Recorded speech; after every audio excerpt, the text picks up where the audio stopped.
नमस्कार दोस्तों PCS academy में मैं आप सभी लोगों का स्वागत करता हूं। और दोस्तों आज से हम लोग हिंदी का मटेरियल स्टार्ट करेंगे।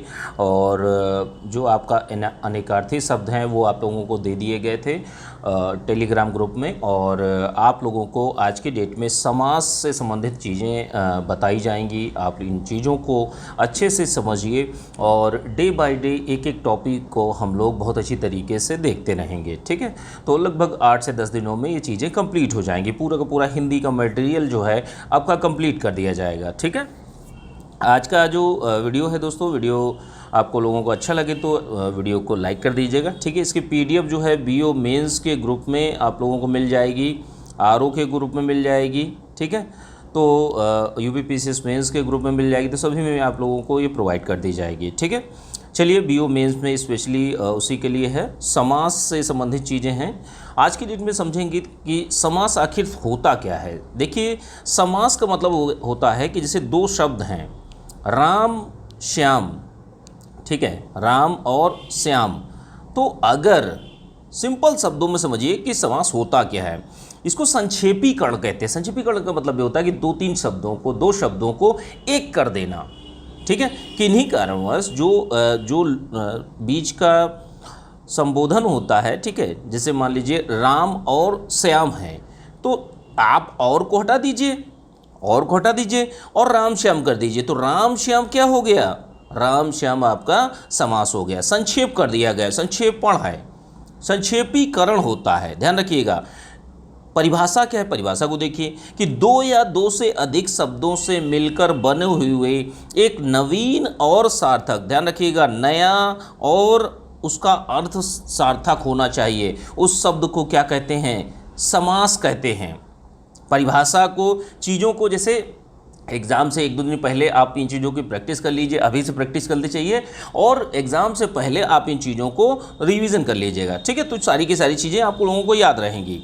अब देखिए, इसमें पद के अनुसार चीज़ें चलती हैं कि जैसे एक होता है पूर्व का पद, एक होता है उत्तर पद। तो जैसे देखिए राम श्याम है, राम श्याम है, तो राम क्या हो गया, राम आपका पूर्व पद मतलब पहले का पद हो गया, और श्याम क्या हो गया, उत्तर पद। उत्तर पद का मतलब बाद का पद।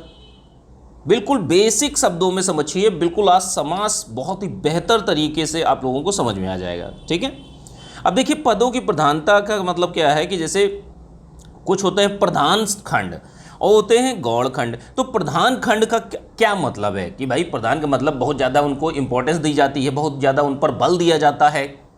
और गौड़ खंड का मतलब जिनको कोई भाव ही नहीं देता है। बिल्कुल सिंपल वर्ड में समझिए आप, जिस व्यक्ति को बहुत ज़्यादा भाव मिलता हो वह आपका प्रधान खंड है, और जिसको भाव नहीं दिया जाता वह गौड़ खंड है।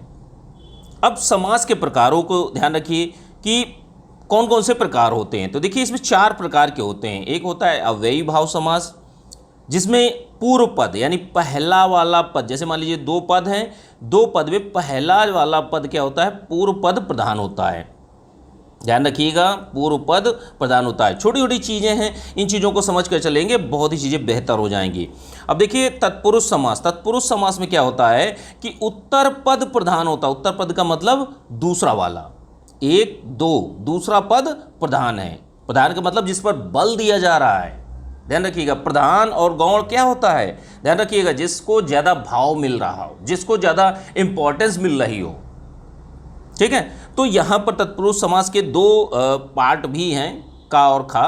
तो देखिए, पहला होता है कर्मधारी समास और दूसरा होता है द्विगु समास। तो देखिए, दोनों में उत्तर पद प्रधान होते हैं, दोनों में ही उत्तर पद प्रधान होते हैं। तो दोनों में अंतर क्या है, इन चीज़ों को आगे भी डेफिनेशन के साथ में पढ़ेंगे।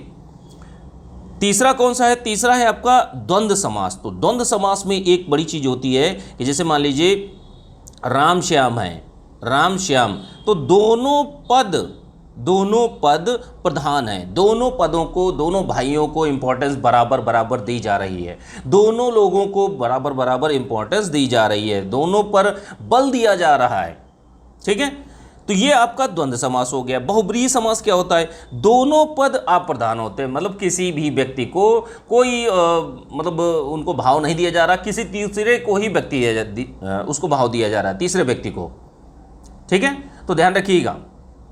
तो ये आपका बहुब्रीहि समास हो गया। अब एक एक करके, जैसे देखिए अव्ययी भाव समास क्या होता है, इसमें पूर्व पद अव्यय होता है, पहला ही पद प्रधान होता है, पूर्व पद प्रधान होता है, इसी को अव्ययी समास कहते हैं।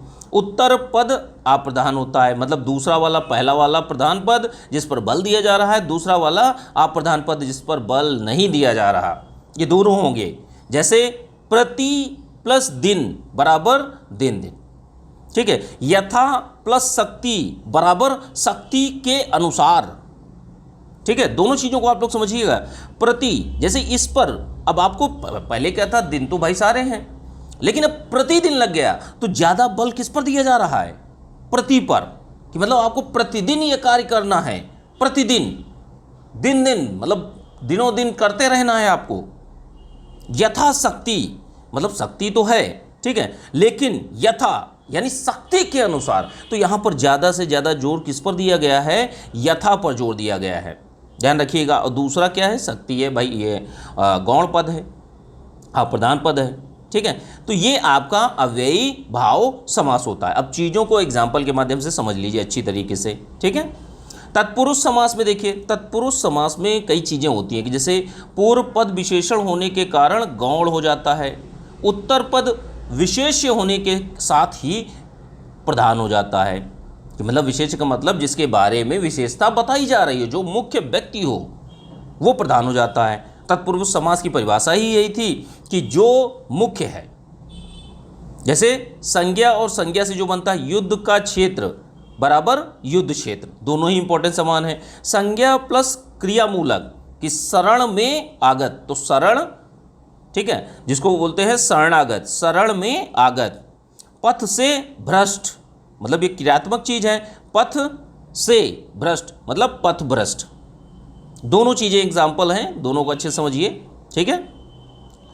अब देखिए अगली चीज क्या है, अगली चीज है इनमें जैसे से, पर, को, इन आदि का प्रयोग जो है, जो बीच में वर्ड लगते हैं, जो विभक्त करते हैं, जो बांटते हैं शब्दों को, ऐसे लगते हैं। और कुछ शब्द संस्कृत से हिंदी में आए हैं तो उनमें विभक्ति का लोप नहीं होता है, तो ऐसी भी चीज़ें देखने को मिलती हैं, ठीक है।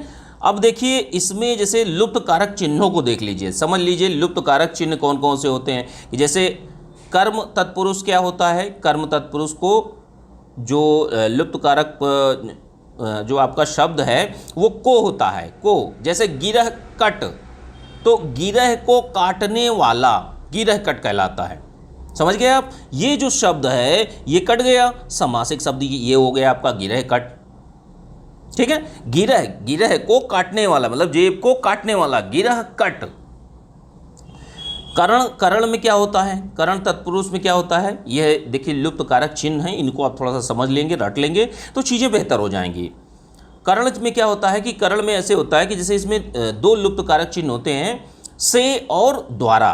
कि जैसे मन चाहा, तो आप किसे चाहेंगे, मन से चाहना, मन से चाहा, ठीक है।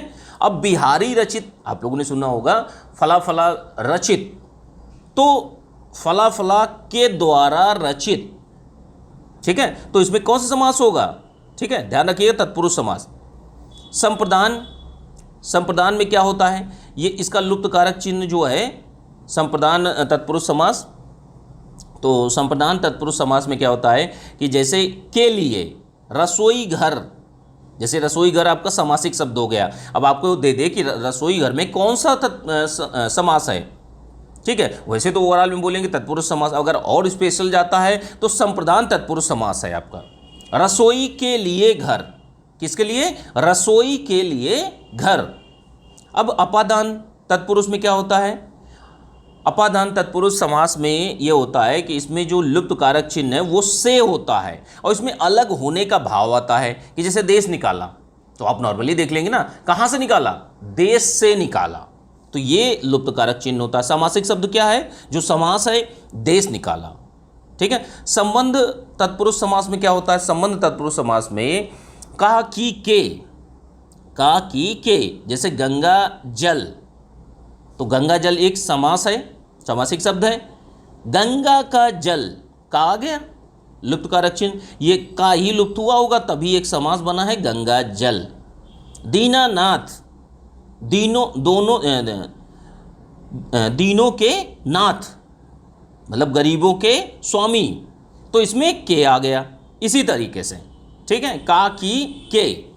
और लास्ट वाला क्या है, लास्ट वाला दोस्तों जो है आपका देखिए, लास्ट वाला है में पर। दो शब्द हैं, दो लुप्त कारक चिन्ह हैं अधिकरण में और पर। क्या है, में और पर हैं, तो दोनों को ध्यान रखिएगा। इन चीज़ों को आप रट लीजिएगा, रट लेंगे तो ज़्यादा अच्छा रहेगा, समझने के बाद चीज़ों को रटेंगे तो चीज़ें बेहतर होंगी, ठीक है। में पर, तो जैसे नगरवास, नगर में वास, जैसे नगरवास क्या है, नगरवास, ये आपका समासिक शब्द है। अब इसको विभक्त कीजिए, लुप्त कारक को उसमें बांट कर देखिए, तो नगर में, यही तो आया, नगर में वास, नगर में रहना, ठीक है। अब अगला इसी में एग्जांपल, आप बीती, आप बीती, तो इसमें में और पर है, तो आप पर बीती, आप पर बीती, तो इसमें आप बीती क्या है, आप बीती आपका समासिक शब्द है। क्या है, सामासिक शब्द, ठीक है। तो ये आपके पूरे के पूरे भेद हो गए इसके, लुप्त कारक चिन्ह या तत्पुरुष समास के भेद। अब देखिए इसमें कुछ चीज़ें हैं कि जैसे अगला जो है दो इसमें टाइप भी होते हैं, कुछ ऐसे बहुत सारी चीज़ें इसमें और भी टाइप होते हैं, लेकिन वो आपसे एग्ज़ाम में पूछे नहीं जाते। इन सारी चीज़ों से आपका चीज़ें चल जाएंगी, ठीक है, तो इनसे चीज़ें बेहतर हो जाएंगी, ठीक है।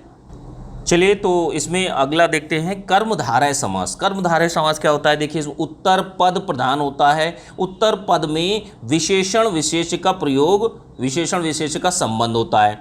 एक चीज़ ध्यान रखिएगा, जो कर्मधारय समास होता है उसमें उत्तर, उत्तर का मतलब बाद वाला शब्द प्रधान होता है। प्रधान का मतलब जिसको भाव ज़्यादा मिल रहा हो, जिस पर बल बहुत ज़्यादा दिया जा रहा हो। इन चीज़ों को आप लोग समझिएगा अच्छी तरीके से।